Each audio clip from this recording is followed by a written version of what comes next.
তুমি সারা রাত অবাক হয়ে তাকায় মেয়েটা, এরপর ঠোঁট ভিজিয়ে নেয়। মেহেক কিছু বলে না, চোখ নামিয়ে নেয় নিচে, তারপর আবার ধীরে মাথা নাড়ে। সেই এক টুকরো নীরব সম্মতি আবিদের ভেতরটাকে ঝাঁকিয়ে দেয়। এতখানি মায়া, এতখানি নিঃশব্দ সেবা, শুধুই কি দায়িত্ব? তার বুকের ভেতরে কোথাও একটা জায়গা নরম হয়ে যায়, হয়তো খুবই অল্পই কিন্তু স্পষ্ট। আবিদ আবার নিজেই একটু সরে জায়গা করে দেয় বিছানার পাশে। মেহেক অবাক হয়ে তাকায় কিন্তু কিছু জিজ্ঞেস করে না। আবিদ হাতের ইশারা করে বিছানাতে বসতে বলে মেহেককে। মেহেক বাধ্য মেয়ের মতো পাশে বসে। এরপর আবিদের দিকে তাকিয়ে নিজের কপালের দিকে ইশারা করে। এরপর তর্জনী তুলে আবিদের দিকে ইশারা করে। কথাটা বুঝে আবিদ মাথা নেড়ে বলে, না মাথা ব্যথা নেই, জ্বরও আসবে না আর। মেহেক কিছু বলে না, শুধু তাকিয়ে থাকে চোখ ভরা বিস্ময়ে। একটু খানিক আলোয় ওর মুখে হাসি নেই, কিন্তু চোখে একরকম কোমল জ্যোতি খেলে যায়। সেই সকালে ঘরটা নীরবই থাকে, কিন্তু সে নীরবতা আর আগের মতো নয়। এবার সেটা বোঝাপড়ার, ধীরে ধীরে গড়ে ওঠে এক অনুভবের। পরদিন দুপুরের আলো জানালা বেয়ে এসে পড়েছে ঘরে। আবিদ বিছানায় আছোয়া হয়ে আছে। মেহেকের ধারণায় সঠিক, জ্বর কমেনি আবিদের, শরীরটা এখনো দুর্বল। কিন্তু জ্বরের প্রখরতা কিছুটা কমেছে। ঘরের ভেতরটা নিঃশব্দ, শুধু ঘড়ির টিকটিক শব্দ শোনা যায়। মেহেক চুপচাপ ঘরে ঢোকে। তার হাতে একটা ছোট্ট ট্রে, পাতে গরম ভাত, একটু মুগ ডাল আর হালকা ঝোলের ভেজে রাখা মাছ, সঙ্গে এক গ্লাস গরম পানি। কোনো শব্দ না করে বিছানার পাশে এসে থামে সে। আবির তাকিয়ে থাকে। আজ দ্বিতীয়বার সে চোখ তুলে পুরোপুরি দেখলো মেয়েটাকে। অবিন্যস্ত চুল, ক্লান্ত চোখ, অথচ মুখে একরকম গভীর শান্তি। সে কিছু বলে না, শুধু ট্রেটা ধীরে পাশে রাখে। মেহেক মাথা নিচু করে কিছুক্ষণ দাঁড়িয়ে থাকে, তারপর আস্তে করে পাশে রাখা পানির গ্লাসটা আবিদের দিকে এগিয়ে দেয়। তার চোখে আজ ভয়ের বদলে একটা অদ্ভুত দৃঢ়তা। আবিদ চুপচাপ গ্লাসটা নেয়। তার কণ্ঠটা আজ নরম, অনেকটা বদলে যাওয়া সুরে বলে, তুমি খেয়েছো? মেহেক কিছু বলে না, কিন্তু মাথা নাড়ে। তার মুখে কোনো হাসি নেই, কিন্তু চোখে পড়ে এক টুকরো বিস্ময়। এই প্রথম আবিদ তাকে খাওয়ার কথা জিজ্ঞেস করলো। আবিদ এবার আর কিছু বলে না, শুধু ধীরে ধীরে ভাত খেতে শুরু করে। খাওয়ার পর মেহেক আবার এসে প্লেটটা নিয়ে যায়, যেমন করতো প্রতিদিন। কিন্তু আজ আবিদ বলে ওঠে, রেখে দাও, পরে নিয়ে যেও। মেহেক থমকে দাঁড়ায়, চোখে একরকম প্রশ্ন। এই মানুষটা যে এখনো একবারও তাকে স্ত্রী বলে মেনে নেয়নি, তার কাছ থেকে এই কথাটা। আবিদ মুখ ঘুরিয়ে জানালার দিকে তাকিয়ে থাকে, কিছু বলে না আর। কিন্তু তার মনে কিছু একটা হালকা হয়েছে আজ। মেহেকের চোখের ভাষা, সেই নিঃশব্দ রাতের সেবা, অমায়িক সহানুভূতি, সব যেন নিজের অজান্তেই এক টুকরো জায়গা করে নিয়েছে তার ভেতরে। তার মনে একটা প্রশ্ন ঘুরতে থাকে, আমি কি তার সাথে ভুল করছি? সেই দিনটায় তার আর কথা বলেনি, তবে রাতের বেলা কেন যেন আবিদ পাশে জায়গা রেখে ঘুমিয়ে গেল। আর বাঁ পাশের ফাঁকা জায়গাটাতে একটু ছোট্ট চিরকুট লিখে রাখলো, বিছানায় ঘুমোতে পারো, দুজনের জায়গা হবে। প্রথমে চরম অবাক হলেও মুচকি হেসেছিল মেহেক। ভেবেছিল সব ঠিক হয়ে গেছে। অথচ আবিদ নামক নিষ্ঠুর মানুষটা তাকে বিছানার পাশে জায়গা দিলেও কথা বলেনি একটুও। মেহেক এখনো চুপচাপ, আবিদও নির্বাক। কিন্তু এই নীরবতার ভিতরে আজ একটুখানি জায়গা হয়েছে বোঝাপড়ার। তবে বোঝা যায় আবিদ ধীরে ধীরে মেহেকের প্রতি একটু দুর্বল হয়েছে। কিছুদিন পর সন্ধ্যা নামছে। ঘরের কোনায় টেবিল ল্যাম্পটা জ্বালিয়ে বইয়ের পাতায় চোখ রাখার ভান করে বসে আছে আবিদ। ভেতরে ভেতরে সে বেশ অস্থির। মেহেক আজ কিছুক্ষণ হলো বারান্দায় বসে আছে, একটা ছোট্ট কাপ গরম চা নিয়ে। খোলা চুলে হালকা বাতাস খেলছে। লাল বাদামি শালে জড়ানো সে মেয়েটাকে আজ হঠাৎ একটু বেশি সুন্দর লাগছে। অদ্ভুত মায়া। আবিদ বারবার চোখ তুলে তাকাচ্ছে, আবার চোখ নামিয়ে নিচ্ছে। এভাবে তাকানোটা ঠিক না। এ প্রশ্নে মনে খচখচানি শুরু হয়, কিন্তু তারপর মেহেক হঠাৎ ঘাড় ঘুরিয়ে তাকায়। চোখে ধরা পড়ে একরাশ বিস্ময়। আবিদ বুঝতে পারে ধরা পড়ে গেছে। সে মাথা নিচু করে ফেলে, একটু ইতস্তত করে, তারপর আস্তে একদম মৃদু গলায় ডেকে ওঠে, এক অনন্য আদুরে নাম ধরে, মেহু। মেয়েটার অন্তরাত্মা সহ পুরো শরীরটা নিমেষেই কেঁপে ওঠে। নামটা শুনে থমকে দাঁড়ায়। এক মুহূর্তের জন্য যেন বাতাস থেমে যায়। তারপর আস্তে করে চোখ তুলে আবিদের দিকে তাকাই। এই প্রথম তার নাম আবিদের ঠোঁট থেকে বের হলো, তাও আবার আদুরে ভঙ্গিতে। মেহেক নয়, ছোট করে ডাকলো মেহু। এ তো নাম নয়, যেন কোনো গান, কোনো মাপ করা ভুলের ক্ষমা, কোনো অশ্রুত প্রেমের স্বীকৃতি। আবিদ আবার মুখ তুলে তাকায়। এবার চোখে কমলতা, হাসে না, কিছু বলে না। তবে মেহেক পড়ে নেয় সবটা। এক নিঃশব্দ হাসি ফুটে ওঠে তার ঠোঁটে, চোখে চিকচিক করে ওঠে একটা জলবিন্দু। দুইজনেই চুপ, কিন্তু এই নীরবতার মধ্যেই প্রথমবার একটা অদৃশ্য বন্ধন গড়ে ওঠে যেন। আবিদ একটা শুকনো ঢোক গিলে জিজ্ঞেস করে বসলো, আজ রাতে আমার সাথে ঘুরতে যাবে? চমকের উপরে যেন চমক খাচ্ছে বেচারি মেয়েটা। হুট করে একটা মানুষের এমন পরিবর্তন কি মেনে নেওয়া যায় নাকি? মেহেকের চোখ দেখে স্পষ্ট বোঝা যাচ্ছে যে মেয়েটা কি পরিমাণ অবাক হয়েছে। আবিদ তার দৃষ্টি দেখে থতমত খেলো। প্রথমত সেই চিন্তা মাথায় আনেনি সুমাইয়া খানের বদৌলতে আবিদ এই কথাটা বলতে পেরেছে মেহেককে। সেই বাসর রাতে রাগের বশে মেহেকে উল্টো পাল্টা কথা বললেও পরে কেন জানি মায়া কাজ করছে তার। সুমাইয়া খানের সেই দিনের কথাগুলো বুকে লেগেছে। এখন মেহেকের দিকে তাকালে জগতের সব মায়াগুলো লাগছে তার। এটাই হয়তো বৈধ সম্পর্কের আকর্ষণ, কবুল শব্দটার ক্ষমতা। মেহেক কিছুক্ষণ চুপটি করে বসে থাকলেও ঠোঁট ভিজিয়ে সাহস করে সাইন ল্যাঙ্গুয়েজ ইউজ করে হাত নাড়িয়ে কিছু একটা বলল। অসহায় দৃষ্টি ফেলল আবিদ। সে তো সাইন ল্যাঙ্গুয়েজ জানেই না, মেহেকের কথা একটুও বোঝেনি সে। তাই নিজের অপারগতার স্বীকারোক্তি করে কাতর গলায় বলল, আমি যে বুঝতে পারছি না মেহেক। মেহেক এবার নিজেও অস্বস্তিতে পড়ল। কিছুক্ষণ হাত কচলে আবারও সেই নোটবুকটা হাতে নিয়ে টপ করে কিছু একটা লিখে ফেলল। এখানে আসার পর তার এই ছোট্ট নোটবুকটা শুধু আবিদের সাথে কথা বলার জন্যই কাজে লাগছে। তার শাশুড়ি সুমাইয়া খান কিভাবে যেন এমনিতেই তার কথা বুঝে যায়। লেখা শেষ করে কাপা হাতে আবিদের হাতে নোটবুকটা তুলে দিল মেহেক। আবিদ হাতে নিয়ে দেখলো সেখানে লেখা, আমাকে বাইরে নিয়ে গেলে যে আপনার অসম্মান হবে, মানুষ বাজে কথা বলতে পারে তো। কেন যেন চাইতেও আবিদের চোখের কোটর জল দ্বারা পরিপূর্ণ হলো। টলমল করা চকচকে চোখজোড়া তুলে অসহায় দৃষ্টি ফেলে বলল, তাতে কি হয়েছে? আবিদের গলা কেঁপে উঠল, চিবুক কাঁপছে ঠোঁটো। চোখে জমে থাকা জলটুকু আর আটকে রাখতে পারল না সে, গড়িয়ে পড়ল এক ফোঁটা। সে মিষ্টি হেসে মৃদু গলায় বলল, ইয়া বড় একটা চাঁদ উঠবে আজ, আমরা একসাথে ফুটপাত দিয়ে হাঁটবো, জ্যোৎস্না দেখবো, নদীর পাড়ে বসে সময় কাটাবো, নদীতে পা ভেজাবো। এগুলোর জন্য তো কথা বলার প্রয়োজন নেই মেহেক, শুধু একটা নীল রঙা শাড়ি পরিহিত তুমি প্রয়োজন। একটু থেমে গভীর দৃষ্টিতে মেহেকের দিকে তাকিয়ে বলল, যেতে চাও না আমার সাথে? মেহেক স্তব্ধ বিমূঢ় হয়ে তাকালো। তার দৃষ্টি এবার কুয়াশায় ঢেকে গেছে। চোখের নিচে জল জমেছে, ঠোঁটে এক টুকরো থরথরানি। আবিদ আবারও বলে উঠল, তোমার হাতে হাত রেখে যদি হাঁটতে হয়, আমি গর্ব নিয়ে হাঁটবো মেহেক। তুমি বোবা, এই জন্য তোমার সম্মান কমে না, বরং যারা মানুষ চেনার আগে তার শব্দ খোঁজে তাদের চোখেই দৃষ্টির অভাব। আমি চাই আজ রাতটায় তোমার পাশে হেঁটে যাই, এই চুপচাপ শহরের অলি গলি পেরিয়ে একটু মায়া ছুঁয়ে ফিরি। বলো না, যাবে তো? মেহেকের কি হলো কে জানে, নিজের স্বামীর অমন অসহায় মুখটা, কাতর কণ্ঠটা যেন নিমিষেই মন্ত্রমুগ্ধ করলো তাকে। চোখে অবিশ্বাস্য ভঙ্গি, কিন্তু পানিতে যেন জল করছে। কোনো এক জাদুর কাঠির স্বর্ণ ছোঁয়ায় বাধ্যর মতো মাথা দুবার উপর নিচ করলো মেহেক। নীরবে বুঝিয়ে দিল, হ্যাঁ, সে তার স্বামীর সাথে ঘুরতে যেতে চায়। কিছু না বলে, কিছু না লেখে, শুধু ধীরে ধীরে হাত বাড়িয়ে দেয় আবিদের দিকে। আবিদ একটু চমকে যায়, তারপর মৃদু হাসে। তার নিজের হাতও এগিয়ে আসে, দুইটা হাত একসাথে ধরা পড়ে এক নরম কম্পনে। এই নিঃশব্দতা ভাষার চেয়ে অনেক বেশি বলছে। আসলে সেই রাতটা তাদের একটা স্মরণীয় রাত হয়ে থাকলো বোধহয়। একটা হালকা ঠান্ডা হাওয়া বইছে শহরের গলিতে গলিতে। বাতিগুলো এক এক করে জ্বলছে, রাস্তার ধারে দোকানপাটে আলোর ঝিলিক। কাছের গায়ে প্রতিবিম্ব ফেলে একটানা ছুটে চলেছে সময়। আবিদ আর মেহেক পাশাপাশি হাঁটছে। মেহেক পরেছে হালকা নীল রঙা একটা শাড়ি, চুল খোলা, একটু উড়ছে হাওয়ায়। তার চোখে কৌতূহল। মাঝে মাঝে আকাশের দিকে তাকায়, মাঝে মাঝে আশপাশ দেখে, কিন্তু সবচেয়ে বেশি তাকায় আবিদের দিকে। অবশ্যই সেটা চুপি চুপি। তবে হ্যাঁ, বেশি সময় নিয়ে মোটেই তাকাতে পারে না। লজ্জায় মাথা নামিয়ে রেখেছে। তার হাত যে আবিদের হাতের মুঠোয়। আবিদ মাঝে মাঝে মেহেকের দিকে তাকায়, তারপর আবার সামনের পথটা দেখে। একবার হেসে বলে, ভাবছি এভাবেই হাঁটতে থাকি, দেখি কতদূর গিয়ে পথ শেষ হয়, কি বলো? মেহেক চোখ তুলে তাকালো, হয়তো চোখ দিয়েই গাওয়ার চেষ্টা করলো কালজয়ী গানের দুটো লাইন। এই পথ যদি না শেষ হয় তবে কেমন হতো তুমি বলো তো? গানের কথা মনে পড়তেই মুচকি হাসলো মেহেক।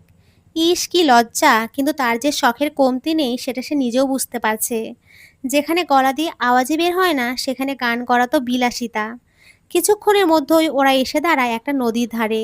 পাড়ে বসার মতো ছোট্ট ঘাসের জায়গা, তার সামনেই কুয়াশা মোড়ানো পানির তরঙ্গ। আবির জুতো খুলে বসে, মেহেককেও ইশারায় বসতে বলে। দুজনে পা ডুবিয়ে দেয় ঠান্ডা পানিতে। প্রথমে একটু শিহরণ, তারপর সেই ঠান্ডা জলে ডুবে যায় সময়। মেহেক পানির ঢেউয়ে হাত বোলায়, আবির তার দিকে তাকিয়ে চুপচাপ বসে থাকে। কিচ্ছু না বলেও যেন হাজারটা গল্প বলে দেয় সেই সময়।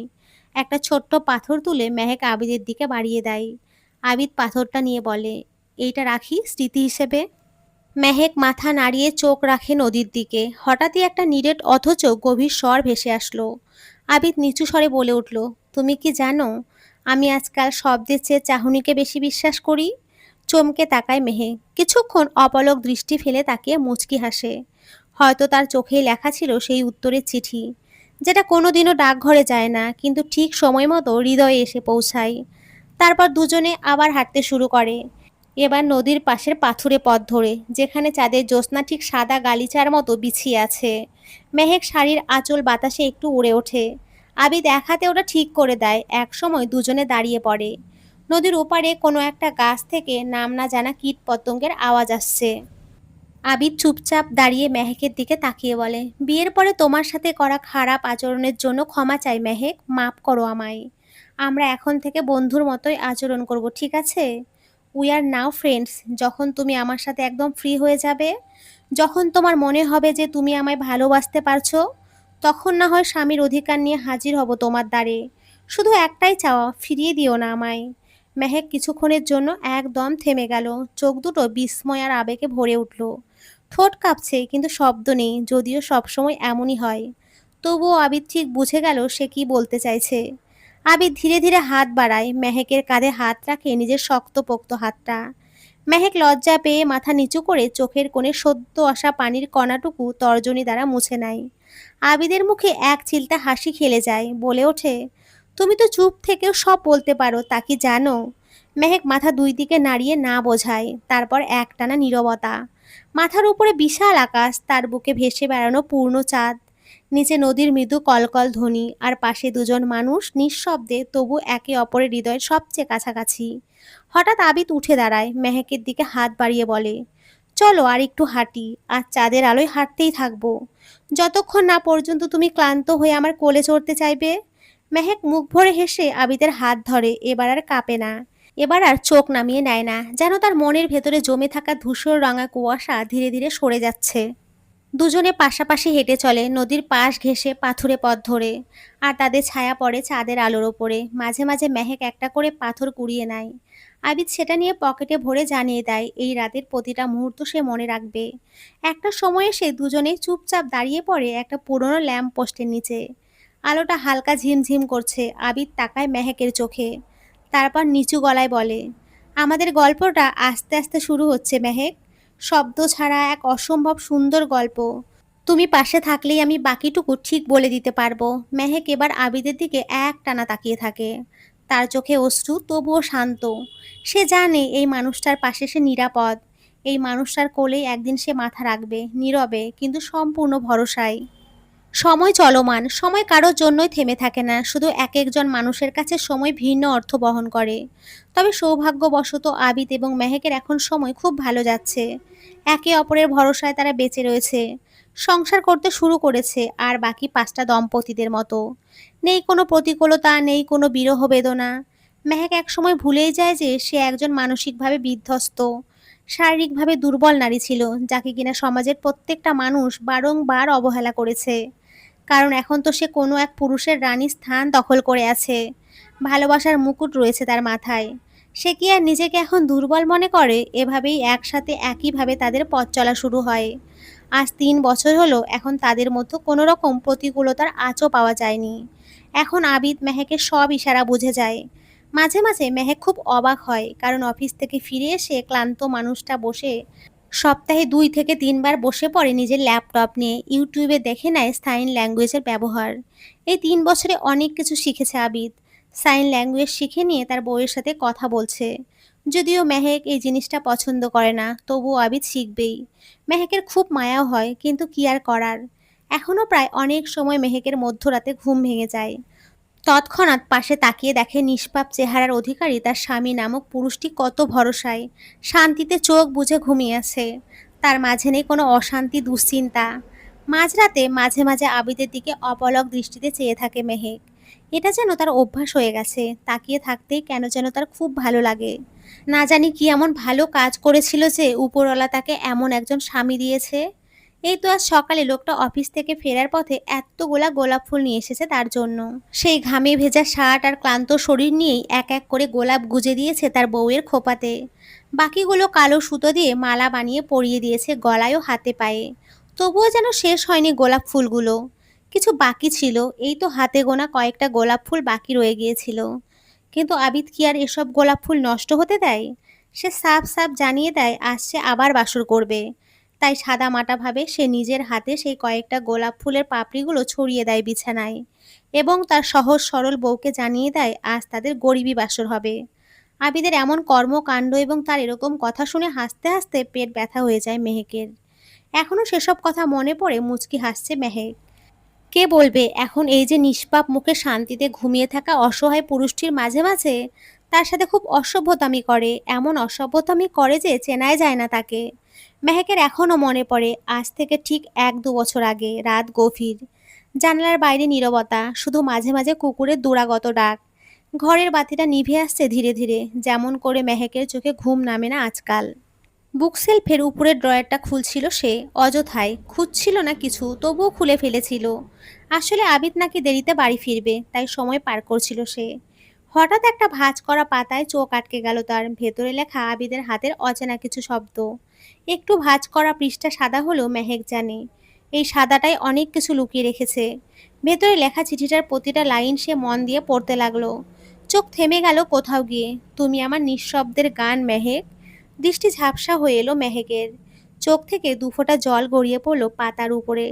শব্দহীন সে কান্নার ভেতর দিয়েও যেন আবিদের কণ্ঠস্বর শুনতে পাচ্ছিল সে। মেহেক জানে আবিদ তাকে ভালোবাসে, হয়তো প্রকাশ করেনি কখনো মুখে। কিন্তু এই চিঠির প্রতিটা লাইনে যতটা নিঃশব্দে সে প্রেম গেঁথেছে, তা তো ভাষার চেয়েও গভীর। চিঠিটা নিজের বুকে চেপে ধরল মেহেক, তার ঠোঁটে ফুটে উঠল একটা ছোট্ট হাসি।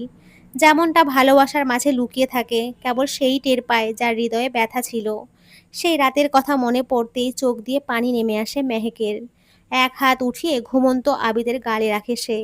আরেকটু এগিয়ে যায় তার স্বামীর দিকে, কোনো রকম সংকোচ ছাড়াই শব্দ করে চুমু খায় আবিদের কপালের ঠিক মাঝ বরাবর। দীর্ঘ সময় নেয় মেয়েটা, কোনো তাড়াহুড়ো নেই। অনেকক্ষণ পর নিজের মনের প্রশান্তি মিললে নেমে আসে সে। টলমল চোখ নিয়ে তাকিয়ে থাকে আবিদের ঘুমন্ত মুখটির দিকে। কিছুক্ষণ গালে হাত বুলিয়ে দেয় সে, এরপর মনে মনে বলে ওঠে, আজ যদি আপনি না থাকতেন আমি হয়তো সত্যিই নিঃশব্দের মাঝে হারিয়ে যেতাম আবিদ। আমি আপনাকে ভালোবাসি। আবিদের চোখ কুঁচকে ওঠে। ঘুমের ঘোরেই যেন কিছু টের পায় সে, মেহেকের কপালের চুমুটা, অথবা সেই নরম হাতের স্পর্শ, হয়তো কোনো এক অদৃশ্য টান। সব মিলিয়ে হঠাৎই চোখ খুলে যায় তার। অন্ধকার ঘর, শুধু জানলা দিয়ে আসা চাঁদের হালকা আলো পড়ে আছে মেহেকের মুখে। আবির চোখ মেলে তাকায়, আর ঠিক তখনই দেখে তার বউ, যার ভাষা নেই মুখে।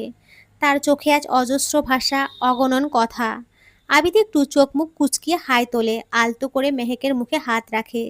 স্নিগ্ধ নরম ঘুম ঘুম চোখে তাকিয়ে বলে, এত রাতে কি করছো বউ? বাই এনি চান্স আমার ইজ্জত লুটে নিতে চাইছো না তো? এভাবে তাকানোর মানেটা কি? সাথে সাথে মুখ ভ্যাংচালো মেহেক, বুঝিয়ে দিল আবিদের ইজ্জত তোটার কোনো ইচ্ছে নেই তার। কিন্তু আবিদ বুঝেও বুঝলো না।